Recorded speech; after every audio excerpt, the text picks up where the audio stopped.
సుమన్ టీవీలో మీ business promotions కోసం ఈ కింది నెంబర్ను సంప్రదించగలరు.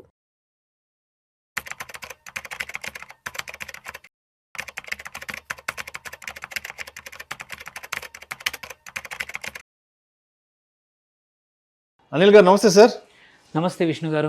Welcome to Vishnu talks and welcome to Suman TV. Thank you అండి. అనిల్ గారు, ప్రధానమంత్రి నరేంద్ర మోదీ గారు 1 సంవత్సరం పాటు బంగారం కొనకండి అని చెప్పారు కదా, ఏంటి దాని వెనుకున్న నేపథ్యం ఏంటి? 1 సంవత్సరం పాటు భారతదేశ ప్రజలు బంగారం కొనకుండా ఉంటే ఎకానమీకి సంబంధించి ఎటువంటి మార్పులు చేర్పులు మనం ప్రత్యక్షంగా చూసే అవకాశం ఉందంటారు? ప్రధాని నరేంద్ర మోదీ గారు గోల్డ్ కొనొద్దని చెప్పినా, అదేవిధంగా 1967లో అప్పటి భారత ప్రధాని ఇందిరాగాంధీ గారు కూడా అప్పట్లో గోల్డ్ కొనుగోలు చేయొద్దంటూ కూడా వారు కూడా స్టేట్మెంట్ ఇవ్వడం జరిగింది. తర్వాత 15 సంవత్సరాలకు ముందు యూపీఏ గవర్నమెంట్ ఉన్నప్పుడు చిదంబరం గారు కూడా ఆ గోల్డ్ కొనుగోలును కొంత తగ్గించాలంటూ కూడా వారు కూడా గోల్డ్కి సంబంధించి అనౌన్స్మెంట్స్ ఇచ్చారు. కాబట్టి ఏంటంటే అందరూ చెప్పిన స్టేట్మెంట్ వెనక ఉన్న నేపథ్యం ఏంటి, ఎలా అర్థం చేసుకోవాలి అసలు? అదేవిధంగా ఈ స్టేట్మెంట్ తర్వాత ఎస్పెషల్లీ ఏ కంపెనీల లిస్టెడ్ స్టాక్స్ పెద్ద ఎత్తున ఫాల్ అయ్యాయి అంటారు. తర్వాత ఆయన పిలుపు తర్వాత భారతదేశంలో ఉండే జ్యువెలరీ అసోసియేషన్స్ ఎలా రెస్పాండ్ అయ్యారు అసలు వాళ్ళ వైపు నుంచి? సో ఒకటి ఇంపార్టెంట్ థింగ్ ఏంటంటే, భారతదేశంలో ఈ కారణం ఇంపార్టెంట్. ఇది మోడీ గారు ర్యాండమ్గా చెప్పలేదు ఈ విషయం. సో కారణం ఏంటంటే, మనము వినియోగించేది 700 నుంచి 800 టన్నులు ప్రతి సంవత్సరం బంగారం వినియోగిస్తున్నాము. ఎఫెక్టివ్లీ ఇంపోర్ట్ చేసుకుంటుంది మాత్రం ప్రాబబ్లీ నెలకి కొత్తగా 40 టన్నులు పర్ మంత్ అనుకున్నా కానీ ఒక 500 టన్నుల వరకు, 400 నుంచి 500 టన్నులు మనం ఇంపోర్ట్ చేసుకుంటున్నాం. ఇలాంటి పరిస్థితుల్లో ఏంటంటే డొమెస్టిక్ ప్రొడక్షన్ ఓన్లీ ఒక 70-80 టన్నులు మాత్రమే ఉంది. ఇది మన ఇంపోర్ట్ బాస్కెట్లో హ్యూజ్ వాల్యూమ్ అవుతుంది. ఒక టన్నుకి 150 కోట్ల రూపాయలు దగ్గర. సో 150 కోట్ల రూపాయలు అంటే $10 మిలియన్ ఎవ్రీ టన్. ఓకే, ఆ లెక్కన మనము 500 అనుకున్నా కానీ 7.5 లక్షల కోట్లు దగ్గర we're only spending money on బంగారం ఇంపోర్ట్స్. దాని మీద నుంచి క్రూడ్ ఆయిల్ చూసుకోండి, అండ్ ఇది చూసుకుంటే ఈ రెండు వల్ల డాలర్స్ పైన, మన విదేశీ మారక నిల్వల పైన చాలా ఎఫెక్ట్ పడుతుంది.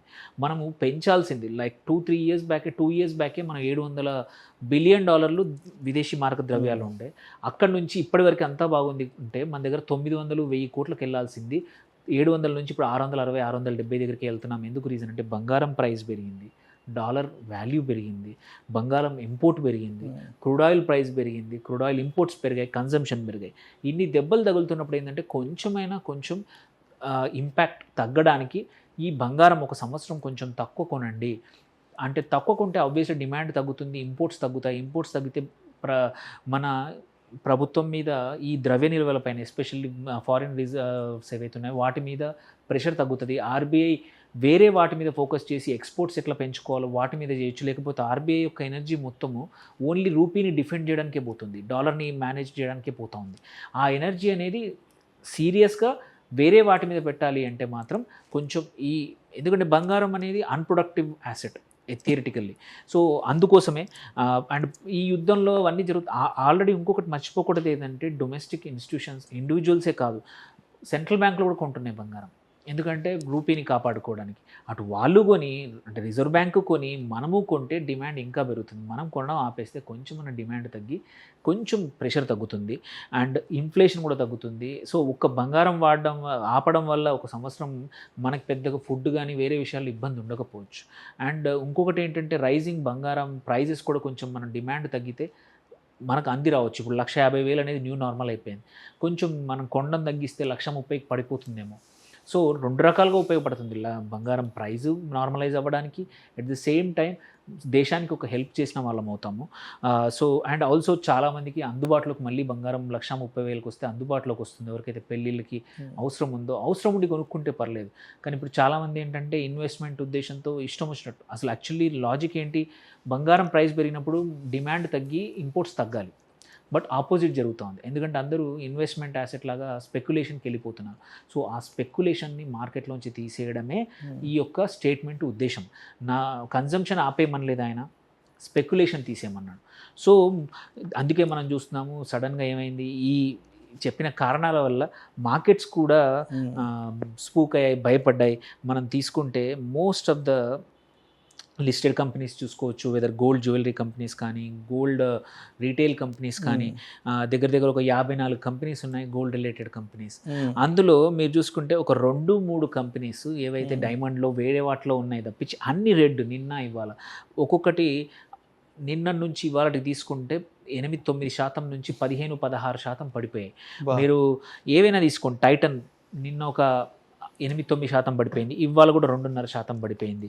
కళ్యాణ్ జ్యువెలర్స్, ఐజిఐఎల్, తంగమలయల్, పిఎన్ గాడ్గిల్, ఇవన్నీ కూడా మంచి పీసీ జ్యువెలరీ, స్కై గోల్డ్, ఒక బ్లూ స్టోన్ జ్యువెలరీ ఏదైతే వాళ్ళు కొంచెం డైమండ్స్ ఎక్కువ ఉన్నారు కాబట్టి అది ఇవాళ పడిపోకుండా 0.84% పెరిగిపోయింది. సెంకో గోల్డ్, గోల్డియామ్ ఇంటర్నేషనల్ కానీ, వైభవ్ గ్లోబల్ అంటే ఎక్స్పోర్ట్స్ కంపెనీ రాజేష్ ఎక్స్పోర్ట్స్ ఏవైతే జ్యువెలరీ ఎక్స్పోర్ట్ చేస్తారో వాళ్ళు కూడా 4% పడిపోయింది. సో ఒకటి కాదు, Shringar house, at least even small companies కూడా ఈ ఎఫెక్ట్, ఎందుకంటే డిమాండ్ కన్సంప్షన్ తగ్గిపోతుంది. ఆల్రెడీ ధరలు పెరగడం వల్ల వాల్యూమ్స్ తగ్గిపోయాయి ఈ జ్యువెలరీ, వాటికి ప్రైస్ పెరిగింది కాబట్టి వాళ్ళు సర్వైవ్ అవుతున్నారు. బట్ దాని మీద నుంచి ఇప్పుడు ఈ కన్జంప్షన్ కూడా తగ్గిందంటే మాత్రం నెక్స్ట్ క్వార్టర్స్లో పక్కా మోడీ గారి మాటలు వినేవాళ్ళు ఒక 10% అయినా ఉంటారు. ఎవరైతే స్పెక్యులేషన్ చేసేవాళ్ళు కొంచెం తగ్గిస్తారు. అప్పుడు వీళ్ళందరికీ కూడా రీటైల్ కంపెనీస్ ఏవైతే లిస్టెడ్ ఉన్నాయో వాళ్ళకు పెద్దగా ఇంపాక్ట్ అవుతుంది. లిస్టెడే కాకుండా అన్లిస్టెడ్లో కూడా చిన్న చిన్న వ్యాపారులు ఉన్నారు, బంగారం వ్యాపారులు ఎవరైతే వర్తకులు ఉన్నారో వాళ్ళకు కూడా ఎఫెక్ట్ ఉండే అవకాశం ఉంది. సో ఇది గోల్డ్ ఇండస్ట్రీకి మాత్రం ఇది నిజంగానే ఇంప్లిమెంట్ అయ్యి చాలామంది కొనడం మానేస్తే మాత్రం ఒక పెద్ద కార్మికుల నుంచి, రీటైల్ నుంచి, లిస్టెడ్ స్పేస్లో ఉన్న పెద్ద కంపెనీస్కి కూడా ఇది ఒక పెద్ద ఇబ్బంది.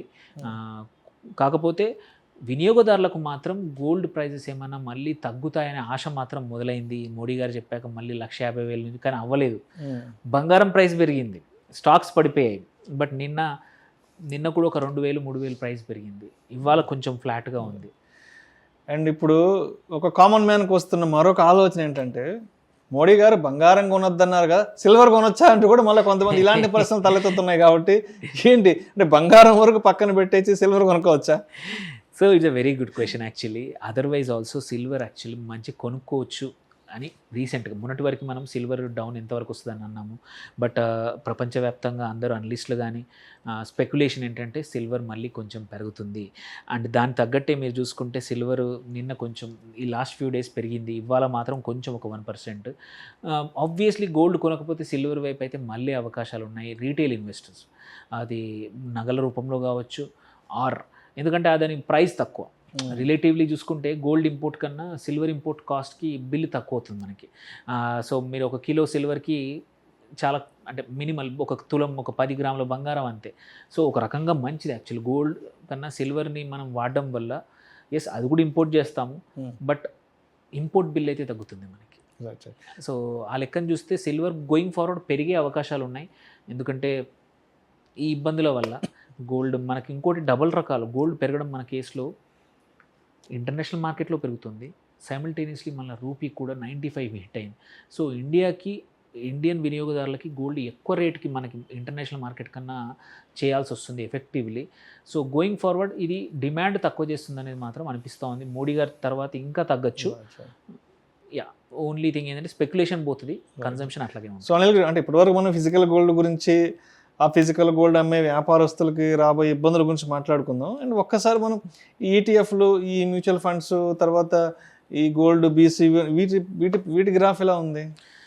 సో అవి మాత్రం ఆల్రెడీ ఎప్పుడైతే January 31 మార్కెట్స్ హిట్ అయ్యి తర్వాత పడిపోయాయో వాటి యొక్క ఫ్రెష్ ఇన్ఫ్లోస్ తగ్గాయి. అంతకుముందు ఒక 1 year గోల్డ్ ఈటీఎఫ్లు కానీ, gold mutual funds, fund of funds కానీ చాలా ప్రతి మంత్ అవి they were the number 1 mutual funds for some time, they were the number 1 ETFs for some time. ఇప్పుడు మనం మార్చ్లో, ఏప్రిల్లో తీసుకుంటే డేటా అవి మళ్ళీ 2nd, 3rd పొజిషన్కి వెళ్ళిపోయినాయి. సో ఇప్పుడు దీని తర్వాత ఇంకా కొన్ని రోజులు, ఎందుకంటే అట్లాంటి వాళ్ళు ఎవరైతే ఇన్వెస్ట్ చేస్తారో ఈటీఎఫ్ల్లో కానీ ఫండ్ ఆఫ్ ఫండ్ స్పెక్యులేషన్తో ఇన్వెస్ట్మెంట్ కోసం చేసేవాళ్ళు, ఇలా మార్కెట్ పరిస్థితులు ఇలా ఉన్నప్పుడు కంపల్సరీ గోల్డ్ తగ్గచ్చు అని అనుకునే వాళ్ళు ఇమ్మీడియట్గా అడిషనల్గా పెట్టకపోవచ్చు. సో వాటిని ఎక్కువగా ప్రపోర్షనల్గా లాస్ట్ ఇయర్లో ఉన్నంత గ్రోత్ అయితే ఈటీఎఫ్ల్లో లేదు, గోల్డ్ ఈటీఎఫ్ల్లో కానీ సిల్వర్ ఈటీఎఫ్లో. ఎవరైతే మధ్యలో స్పెక్యులేషన్ కోసం పెట్టారో వాళ్ళు కూడా విత్డ్రాల్ చేశారు. సో ఇప్పుడు ఈక్విటీ మార్కెట్స్ వైపే ఎక్కువ మంది చూస్తూ ఉన్నారు. అండ్ ఇప్పుడున్న పరిస్థితుల్లో ప్రాబబ్లీ దట్ ఈస్ బెటర్. ఎందుకంటే ఈ మోడీ గారు ఇచ్చిందనే కాకుండా జనరల్ కూడా బంగారం ప్రైజింగ్ ఒక 6 months వరకు అంత పెద్దగా పెరగకపోవచ్చు. Right sir thank you so much Anil గారు. థ్యాంక్ యూ అండి.